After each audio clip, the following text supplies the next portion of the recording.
एक व्यक्ति राजा के दरबार में गया और बोला, महाराज, आप मुझे अपने दरबार में नौकरी पर रख लीजिए। राजा ने उस व्यक्ति से पूछा, तुम्हारे पास ऐसी क्या खूबी है जिससे मैं तुम्हें अपने दरबार में नौकरी पर रख लूं? उस व्यक्ति ने कहा, महाराज, मेरे पास वह खूबी है जो आपके इस राज दरबार में किसी भी मंत्री से लेकर संतरी तक के पास भी नहीं है। राजा ने कहा, अच्छा तो बताओ।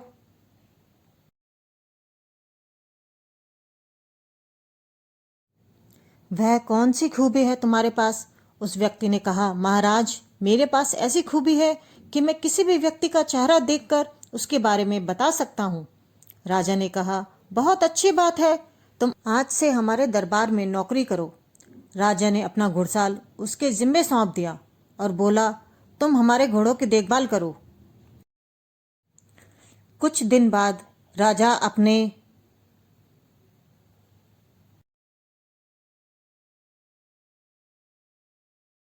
सबसे प्रिय घोड़े को लेकर उसके पास गया और उस व्यक्ति से पूछा, बताओ इसके बारे में, ये एक नस्ली घोड़ा है। राजा ने कहा, ये मेरा सबसे प्रिय घोड़ा है। उस व्यक्ति ने कहा, माफ कीजिए महाराज, ये जो घोड़ा है वह नस्ली तो नहीं है। राजा ने कहा, ये कैसे हो सकता है? मैंने इसे लाखों मुद्राएं देकर देकर खरीदा है। उस व्यक्ति ने राजा से कहा, आप पता लगा लें, ये घोड़ा नस्ली नहीं है। राजा ने तुरंत उस व्यक्ति को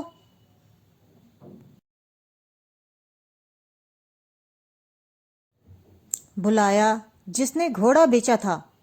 राजा ने उसे बोला, तुम सही सही बताओ, क्या घोड़ा नस्ली नहीं है? घोड़ा बेचने वाले ने कहा, महाराज, बात सही है, घोड़ा नस्ली नहीं है। बचपन में घोड़े की माँ मर गई थी। मैंने इसे गाय का दूध पिला पिलाकर बड़ा किया है। राजा खुश हुआ। फिर उन्होंने उस व्यक्ति से पूछा, तुम्हें कैसे पता कि यह घोड़ा नस्ली नहीं है? उस व्यक्ति ने कहा, महाराज, नस्ली घोड़ा जब भी घास खाता है तो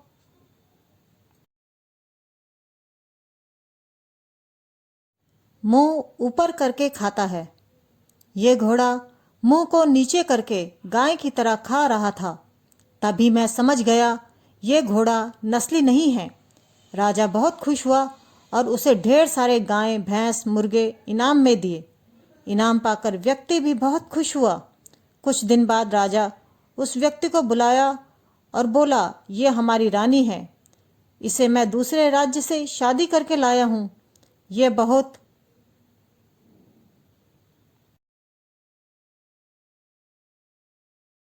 खानदानी है। तुम बताओ मेरी रानी कैसी है? उस व्यक्ति ने कहा, महाराज, माफ कीजिए, आपकी रानी खानदानी नहीं है। राजा सोच में पड़ गया। तुरंत अपनी सासू माँ के पास गया और बोला, क्या हमारी महारानी आपकी बेटी नहीं है? जो बात है सही सही आप मुझे बताओ। राजा की सासू माँ बोली, महाराज, बात सही है कि ये मेरी लड़की नहीं है। मेरी लड़की तो बचपन में ही मर गई थी, लेकिन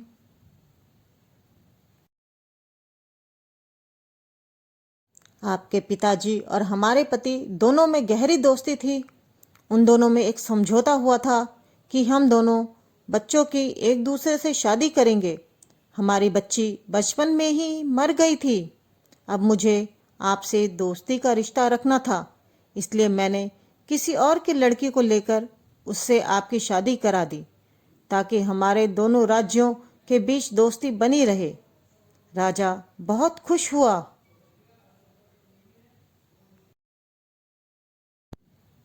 राजा ने उस व्यक्ति को बुलाया और बोला, तुम्हें कैसे पता कि मेरी रानी खानदानी नहीं है?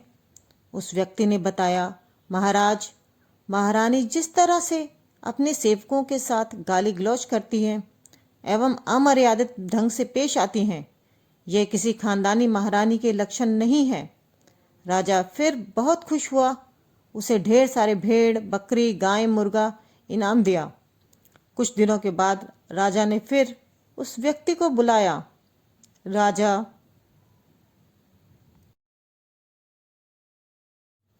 को अपने ऊपर बहुत विश्वास था।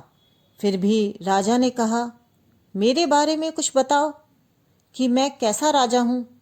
व्यक्ति ने हाथ जोड़कर कहा, महाराज, बता तो दूंगा, लेकिन पहले आप ये वादा करो कि आप मुझे जान से नहीं मारोगे। राजा ने कहा, वादा रहा, मैं तुम्हें जान से नहीं मारूंगा। तो उसने कहा, महाराज, और बात तो सही है, लेकिन आप राजा के पुत्र नहीं हैं। राजा को बहुत गुस्सा आया। ये कैसे हो सकता है कि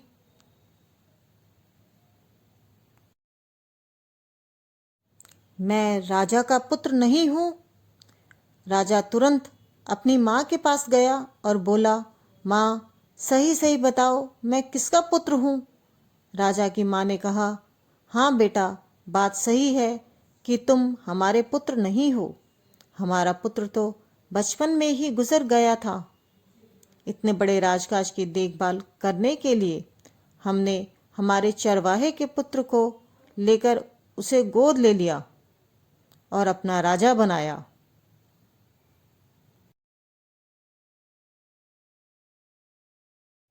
राजा फिर उस व्यक्ति के पास आया और खुश होकर उसे बहुत सारा इनाम दिया। फिर राजा ने उस व्यक्ति से पूछा कि यह बताओ, तुम्हें कैसे पता कि मैं राजा का पुत्र नहीं हूँ।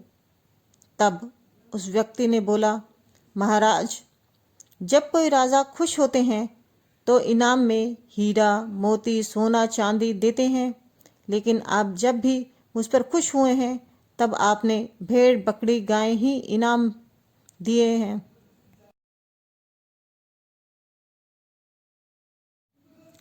इसलिए मैं समझ गया कि आप किसी राजा के पुत्र नहीं हो सकते हैं। दोस्तों, इस कहानी से हमें सीख मिलती है कि हमें अपना व्यवहार उत्तम रखना चाहिए, क्योंकि हमारे व्यवहार से ही हमारे चरित्र और संस्कारों का पता चलता है। दोस्तों, आपको हमारी ये कहानी कैसी लगी? कमेंट सेक्शन में कमेंट करके ज़रूर बताइए। कहानी को अधिक से अधिक लाइक और शेयर करें और हमारे चैनल को सब्सक्राइब करें।